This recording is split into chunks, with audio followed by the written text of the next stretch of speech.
Hello my viewers, welcome back to the channel. By the video title, you know what this video is about.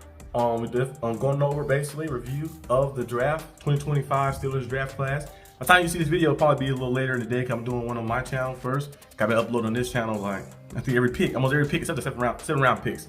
I'm gonna discuss those in this video right here. So yeah, the Steelers went out there and did a solid job, I think, overall. I gave them a B on my other channel. I think a B minus, B minus overall. You got Derek Harman, a big body up front. He's an A+ pick. He's going to be elite level talent. The Steelers go out there and let him go out there and get opportunity to get chances. We're going to see a big time talent up front, a guy who can be a game record up front. They was comparing him to Chris Jones and stuff. I hope he is Chris Jones. Chris Jones or Cam Hayward or something. He's going to be a nice talent up front to help us stop the run, help us get pressure from the A gaps up front.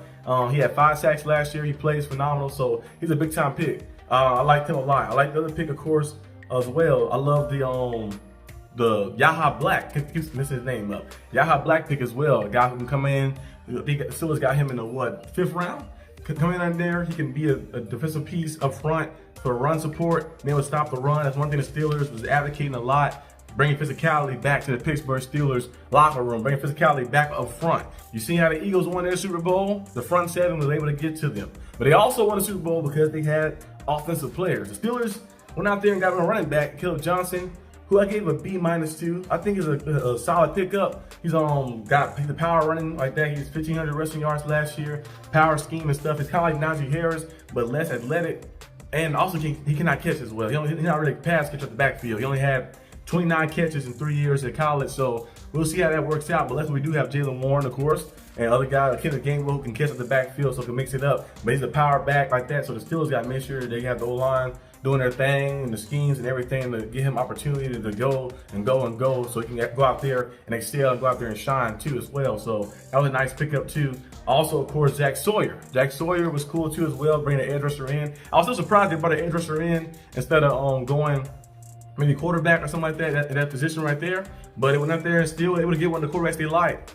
And brought an edge rusher in, and Jack Sawyer, going to be a guy who's definitely going to help out a lot in the future. A high motor, big time playmaker. You've seen him with the plays he made in the national championship, the game winning play and stuff. He's a guy who has intangibles, and one of those players, like I mentioned last time, is like when you snap. Like one play right there, one play that can snap and change the whole course of the game. You always good to have players like that on your team, like that, guys who just go out there and make things happen. Whether it's a receiver, a running back, or something, a guy that can go out there and just snap and make plays like that and change the whole landscape. TJ Watt was a guy like that. We have our team. Cam Hayward as well too. TJ Watt, most of the main guy we have our team who can do that over and over and over. We're seeing big time games. TJ Watt go out there and win it for us. Jack Sawyer has potential to have that ability as well. The high motor he has, and he's going to be cool and stuff. I think he'll do a good job as a Steelers player. The other pick I liked too as well was the Will Howard pick, of course. Finally getting a quarterback. Will Howard, I thought Will Howard and Shedeur Sanders would be gone way before this, like this. I thought Shedeur Sanders would be a 1st round pick. If not 1st round, maybe 2nd round. I thought Will Howard would be probably, 2nd, 3rd round, this around that range, maybe.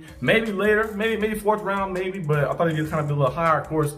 I thought, especially you see Dylan Gabriel get taken in front of him, Tyler Shaw get taken in front of him, so I think Will Howard is going to have a chip on his shoulder. Kind of like Shedeur as well. Have a chip on his shoulder too. Will Howard will have a chip on his shoulder, and he's gonna go out there and play some big time football. He's like, I won a national championship. And you pick guys who haven't touched the national championship before. You pick guys like that over me. So he can go out there and show them. We've seen his ability to deliver. We've seen the college football playoff streak he had, of course. He was able to go out there, deliver, and make plays. At first, I wasn't high upon Will Howard. You probably seen too. I think a few months ago, I wasn't really high upon Will Howard. And then I kind of watched more of his stuff. I watched him in the playoffs, of course, with Ohio State was playing. But I kind of dived into more of his stuff and just seeing the grit he has and seeing that adversity. And I like that. I love seeing quarterbacks and everything not perfect. That's why I wanted Shedeur Sanders and Will Howard to be our quarterbacks. Because when everything not perfect, they go out there and still find a way to shine and still find a way to excel. And those are 2 guys that stood out to me the most. Was able to do that. And Will Howard, I think he has the ability to be a playmaker for us, go out there and develop into a nice QB for us, like that potential franchise QB for us. If the Steelers can do it correctly. The Steelers often have a hard time in just letting the young guy just sit and learn. They want to throw the guy out there. When they start hearing the fan noise, the media noise, people asking them questions, they can never take the pressure. So that's probably why they didn't draft Shedeur Sanders. They probably wouldn't be able to take the pressure of them asking them, Mason Rudolph is sucking. You gonna pitch Shedeur in the game? So now we got Will Howard on the team. He probably the same thing as well. It'll be like, I don't think Mason Rudolph gonna suck, but this instant Mason Rudolph have a streak where he's not playing too good. And they start asking questions like, Will Howard gonna play? Oh, the Steelers shouldn't listen to that. You should let him sit and learn and kind of get implemented into things and ease them into the thing. I thought the Steelers messed up so many times over the past few times. You know, with Kenny Pickett, when they did Mr. Trubisky, brought Mr. Trubisky in, who was not a solidified, solid starter to stay the whole time. I feel like he had to rush Kenny Pickett out there. Kenny Pickett wasn't the best quarterback, but I feel like he could have fared better if the Steelers kind of eased him into things a lot more. Instead of throwing him out there to try to see, be a superhero, put a cape on, go save us. So I think the Steelers should wait, let Will Howard learn and stuff like that. Don't throw him out there to the fire and stuff like that. Just let him go out there and learn. I think he can develop into a nice quarterback. Now, if he has to step out there because of injuries or something happens, then you got to go out there like that. But I feel like Will Howard, if he sit and learn, and the Steelers can do it correctly, develop him well, he can be a nice quarterback for us. So we have to see how things shape out. But overall, solid draft. I'm going to get a draft I did last time on my channel, a B-, a B- draft.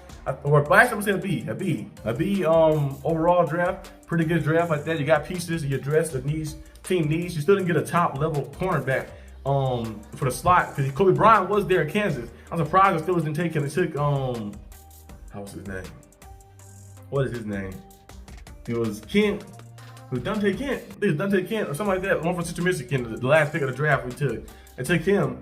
So that was all right. I feel like Kobe Bryant would have been better in that aspect to bring in and stuff. But maybe he has some type of injury or something. I wonder why he fell all the way down to 7. 7 rounds or something. I don't know if he has an injury or something happening to him, but we'll have to see. But overall, I think the Steelers did a good job at getting pieces, trying to bring physicality back to the Steelers team. And we'll see if these guys can help us try to win now and try to maximize our window to go out there and handle business. So this is all I have for today's video. Hope you guys enjoyed this video. If you did, like, subscribe for more content. And the Arsenal D.B. We'll see you next time on Steelers Kit channel. Peace out.